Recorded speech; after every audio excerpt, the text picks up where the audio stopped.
अजी जरा सुनिए तो, पिताजी के पास अब ज्यादा समय नहीं बचा है।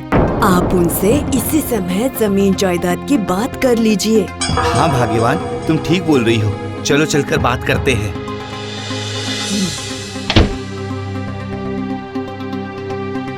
पिताजी आपको बहुत तकलीफ हो रही है क्या? अब बेटा, अब कुछ समय के बाद मुझे यहाँ से जाना ही पड़ेगा। आप ऐसा मत कहिए ना पिताजी। ओहो, आखिर पिताजी गलत क्या बोल रहे हैं छोटी? सही कहा। पिताजी, मुझे आपसे एक बहुत जरूरी बात करनी है। मतलब कि आपके जाने के बाद खेत खलिहान का क्या होगा? मतलब कि किसे क्या मिलेगा? बस आप ये बता दीजिए तो। अरे भैया, इस समय क्या ऐसी बातें करना ठीक रहेगा? हाँ, रवि बिल्कुल सही बात कर रहा है रतन। मेरे पास 2 बीघा जमीन है, वो तुम लोग दोनों आपस में बांट लेना बेटा।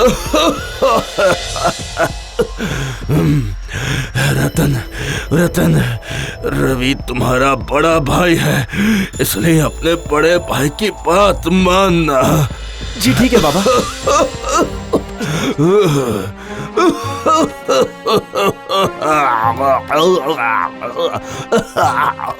क्या हुआ बाबा? पिताजी। भैया, ये सब बातें करना क्या अभी जरूरी था? बिल्कुल था। दोनों भाई अपना अपना हिस्सा लेकर खेती करेंगे।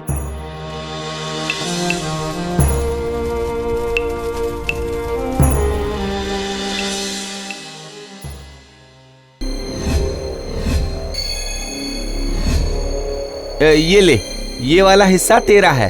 मतलब ये इतनी बड़ी जमीन में बस इतना छोटा सा जमीन का हिस्सा मेरा है? नहीं, ये कैसे हो सकता है? ये मैं नहीं मान सकता हूँ। नहीं। रतन, पिताजी ने क्या बोला था तुम इतनी जल्दी भूल गए? पिताजी ने बोला था कि भैया की बात मानना।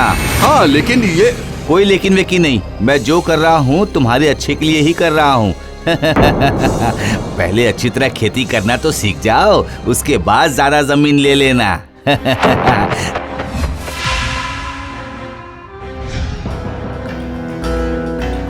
आपको सीधा साधा पाकर आपके भैया ने आपको ठग लिया है, समझे?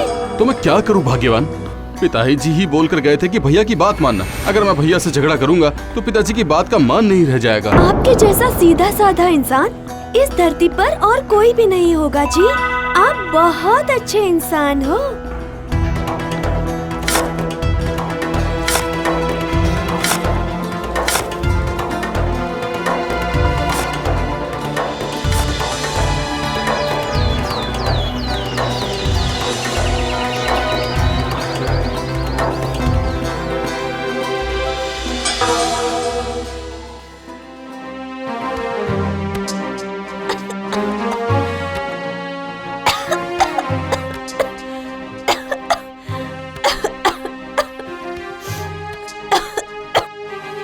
आप आ गए। आप मेरी दवाई लेकर आए हो ना? नहीं भाग्यवान, 4 बैंगन की आखिर कितनी कीमत मिलती है? उससे भला क्या दवाई आ जाती है?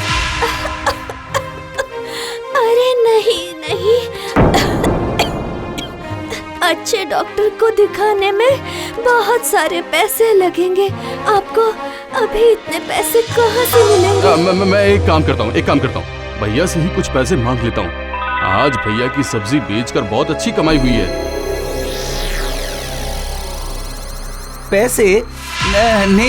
नहीं, मेरे पास तो बिल्कुल भी पैसे नहीं है। मेरी पत्नी की तबीयत बहुत खराब है, अगर आप पैसे दे देती तो आपका एहसान होता। हाँ ठीक है,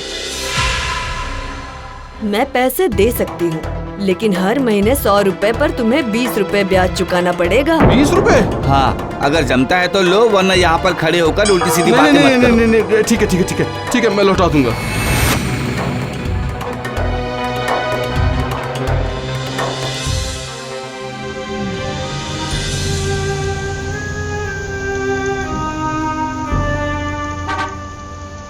डॉक्टर को तो दिखा दिया, उसमें सारे पैसे भी खर्च हो गए। अब क्या? अब कुछ खाने चलो, हम लोग कितनी सुबह घर से निकले।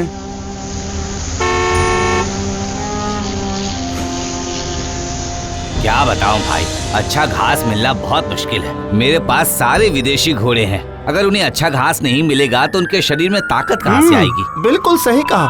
शहर में इतनी खाली जमीन भी नहीं है कि यहाँ पर घास की खेती की जाए। घास की खेती, ये क्या चीज है? एक बार पूछ कर देखता हूँ। देखता हूँ।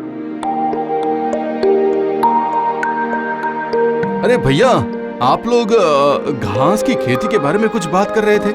आखिर बात क्या है? क्या बताऊं भाई, हम लोग रेस वाले घोड़े पालते हैं। सारे घोड़े विदेशी हैं। वो लोग एक खास तरह की घास खाते हैं, लेकिन यहाँ पर वैसे घास की बिल्कुल भी सप्लाई नहीं है। खास तरह की घास? तो वैसी घास की खेती करने में लगभग कितना खर्च पड़ेगा? ज्यादा नहीं, लगभग 1000 रुपए में सब हो जाएगा। हमें सिर्फ जमीन चाहिए। उस घास की कीमत बहुत है, लेकिन यहाँ जमीन की कमी की वजह से।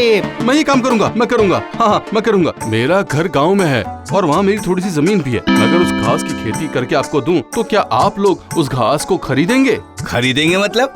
बिल्कुल खरीदेंगे। भैया से जो मैंने पैसे उधार लिए थे, उनमें से बस अब 1000 रुपए ही बचे हैं। इस मौके को हाथ से नहीं जाने देना।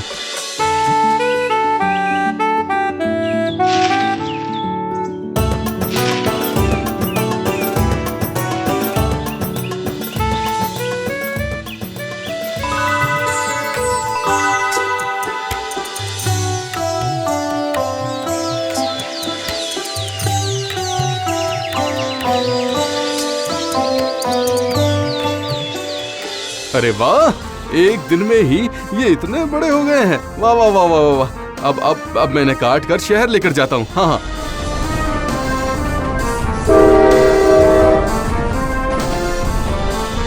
वाह वाह वाह, बहुत बढ़िया। आप तो बहुत अच्छी घास लेकर आए हो। ये लीजिए, पूरे 5000 है। क्या? इतनी थोड़ी सी घास के लिए 5000 रुपए? बाप रे बाप, ऐसा तो मैंने पहले कभी सपने में भी नहीं सोचा था।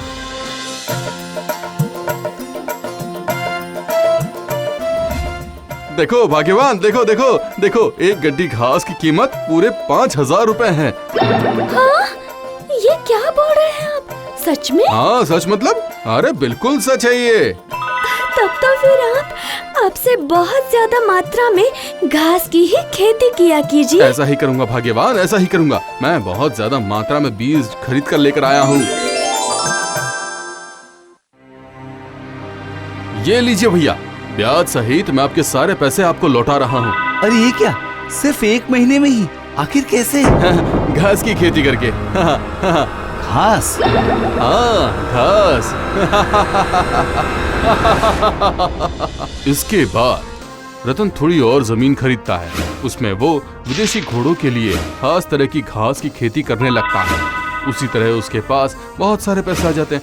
धीरे धीरे वो गांव की सारी खाली जमीन खरीद लेता है और एक दिन रतन अपने भैया के हिस्से की जमीन बहुत सारे पैसे देकर खरीद लेता है और ये बताता है कि अगर हम अपने दिमाग का सही इस्तेमाल करते हैं तो सभी मुसीबतों से छुटकारा पा सकते हैं।